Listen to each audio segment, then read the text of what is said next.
ოდესმე დაფიქრებულ ხართ, როგორ შეუძლია ერთმა ეპოქამ სამყარო აი პირდაპირი მნიშვნელობით თავდაყირა დააყენოს. ზუსტად ასეთი იყო რენესანსი. და იცით, ეს არაა უბრალოდ რაღაც პერიოდი ისტორიის წიგნიდან, ეს იყო იდეების, ხელოვნების და, რაც მთავარია, ადამიანური პოტენციალის გიგანტური აფეთქება, რომლის გამოძახილი დღესაც კი გვესმის.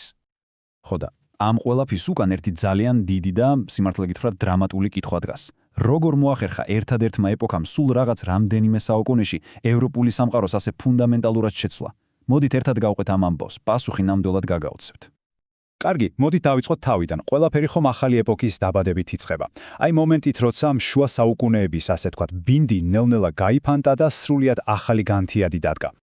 ამ ყველაფრის სათავეში კი დგას ერთი სიტყვა – რენესანსი. რას ნიშნავს? პირდაპირი თარგმანით ხელახლა დაბადებას, ანუ აღორძინებას. ეს იყო პერიოდი, დაახლოებით მე-14-დან მე-17 საუკუნემდე, როდესაც ევროპას თითქოს გაეღვიძა და ხელახლა აღმოაჩინა ანტიკური საბერძნეთისა და რომის საოცარი დიდი ხნის დავიწყებული ცოდნა და ხელოვნება.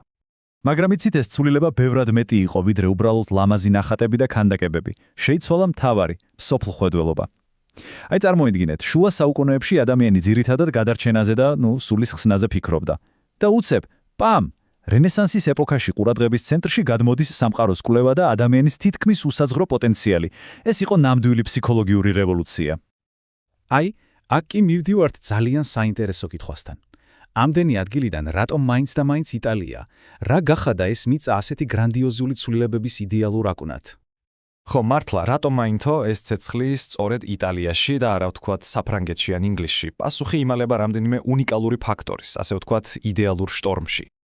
მოკლედ, რა იყო ეს იდეალური შტორმი? პირველ რიგში იტალია სავსე იყო წარმოუდგენლად მდიდარი ქალაქ-სახელმწიფოებით. აი ფლორენცია, ვენეცია, ვაჭრობით ნაშონი ფული უბრალოდ მდინარესავით მოედინებოდა.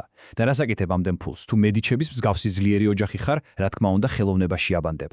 და ამატეთ ამას ისიც, რომ სადაც არ უნდა გაეხედათ, ყველგან რომის იმპერიის ნანგრევებს ხედავდნენ, მუდმივი შეხსენება დიდებული წარსულის შესახებ.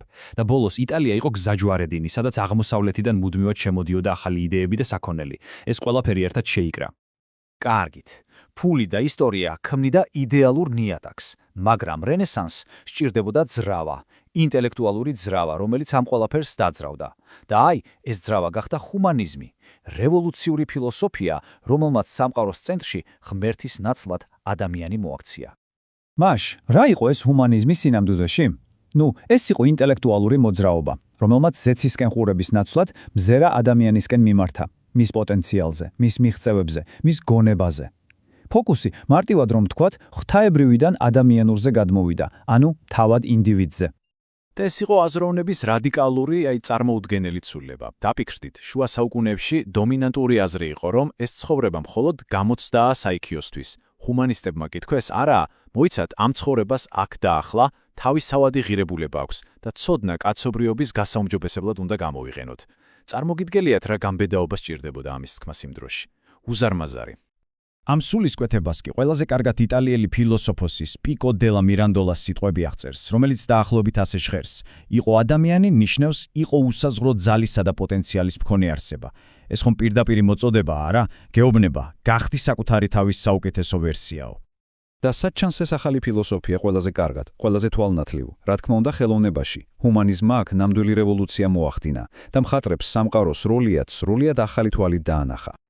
განსხვავება უბრალოდ დრამატულია. შუა საუკუნეების ბრტყელი სიმბოლური და თითქოს არამიწიერი ფიგურების ნაცვლად, რენესანსის ხელოვნებამ შექმნა რეალისტური სამგანზომილებიანი სამყარო.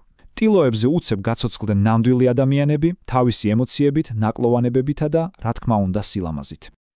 ამ რეალიზმის გასაღები კი რა იყო, იცით? ხაზობრივი პერსპექტივის აღმოჩენა, გენიალურად მარტივი ტექნიკა. მხატვარი ადგენს ჰორიზონტის ხაზს, ირჩევს ერთ გაქრობის წერტილს და შემდეგ ყველა ხაზს მისკენ მიმართავს. შედეგი?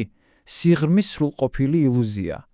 ამ ერთმა ხრიკმა რენესანსის ნახატებს წარმოუდგენელი ცოცხალი სივრცის შეგრძნება მისცა და ხელოვნება სამუდამოდ შეცვალა. და ბოლოს, მოდით დღევანდელობას დაუბრუნდეთ. რატომა ეს ყველაფერი დღეს მნიშვნელოვანი? რა დაგვიტოვა ამ 600 წლის წინანდელმა მოძრაობამ? პასუხი სიმართლე გითხრათ ძალიან მარტივია. მისი მემკვიდრეობა ყველგანაა ჩვენს გარშემო. რენესანსის მემკვიდრეობა უბრალოდ უზარმაზარია. დაფიქრდით, სწორედ მან ჩაუყარა საფუძველი თანამედროვე ინდივიდუალიზმს, აი იმ იდეას, რომ თითოეული ჩვენგანი უნიკალურია.